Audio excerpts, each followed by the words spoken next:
Today is day 4 of me doing demos of sketches in my new book, Addictive, an artist sketchbook.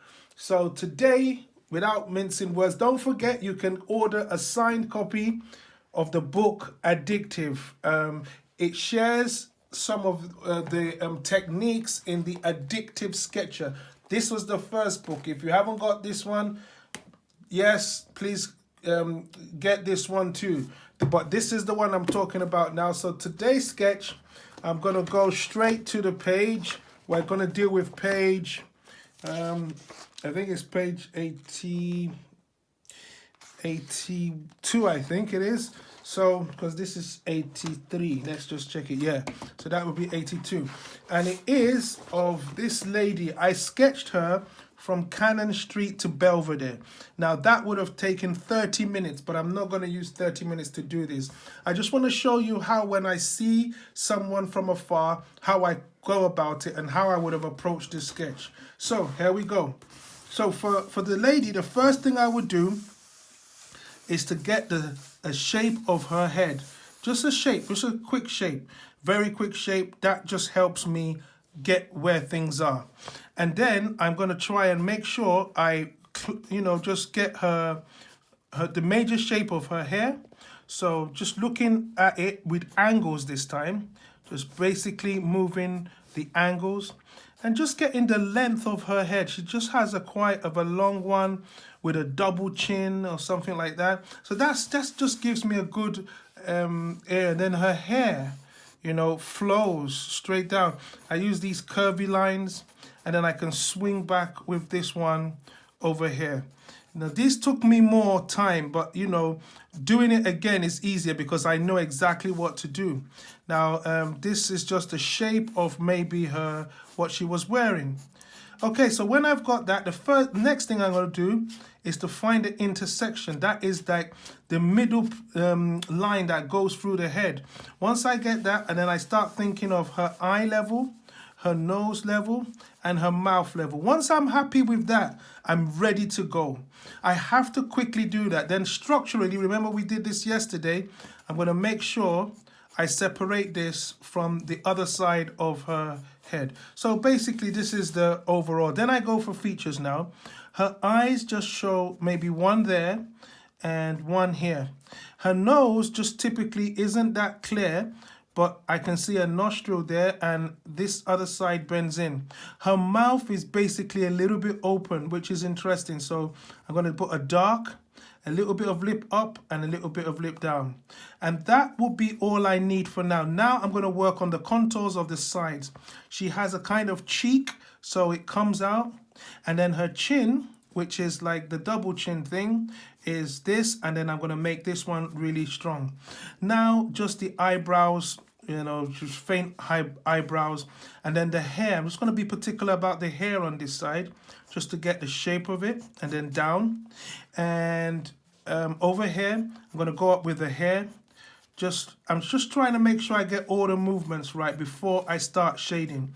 Now I'm going to go into shading. I really want you to watch how I do this.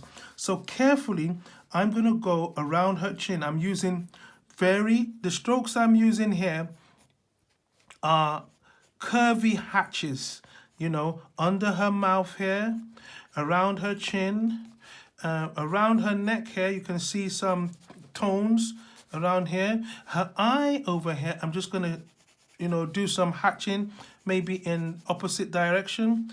A bit of her forehead carves in here. This area, I'm using curved strokes. So all this area, I'm using curved strokes and to bring this out. I get to this place and I'm still using the curved strokes just to get her face because it's kind of like round. Now I'm going to shift straight to her hair. I'm going to just darken this area, darken that area. I took more time doing this, but this is how I will go about it. This whole demo is to show you how I go about this, because sometimes you look at this sketchbook and you're like, how did he do them? And this is the way. So now I'm moving almost to get the tones here. Tones are right in here, and then in here just her blouse.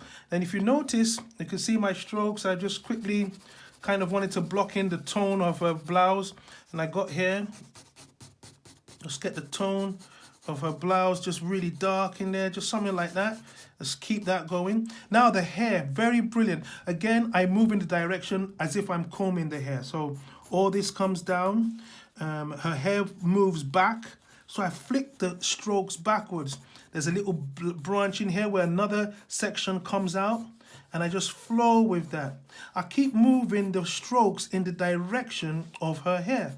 You know, over here, I just move again, and there's a dark line here, and I think at the background there's a little bit of background strokes all around here, just to make it clearer. Now her eyes, I'm just going to make this a little bit darker, and this a little bit darker. There's a shade under her nose here which helps that to stand out, and just a little bit of curves around her mouth. The chin area goes straight down, and then this line is heavier. So I'm just going to work on some heavier lines now and just carve this in. Move this around and darken this area of her hair which goes straight down. You can see how when you do sketches like this, the main thing is to keep it simple. You can see that I'm hardly belaboring this whole sketch. And I think for the sketch and the demo and how I've gone about it, this will do. So the only last stroke I'm going to put in is where her nose should be there. And then the rest of it, voila. That's how I would have gone about the sketch. So this is day 4. And I've used a Faber-Castell Colour Giant from Lyra colored pencil to just show you how I would have sketched this lady from Cannon Street to Belvedere on the southeastern trains from, you know, in London. I hope you enjoyed that and look forward to day 5, which will be on Monday. Thank you very much and keep sketching. Don't forget, the book is here. Grab it. It's one of the ones that has all my sketches in one shot. Thank you.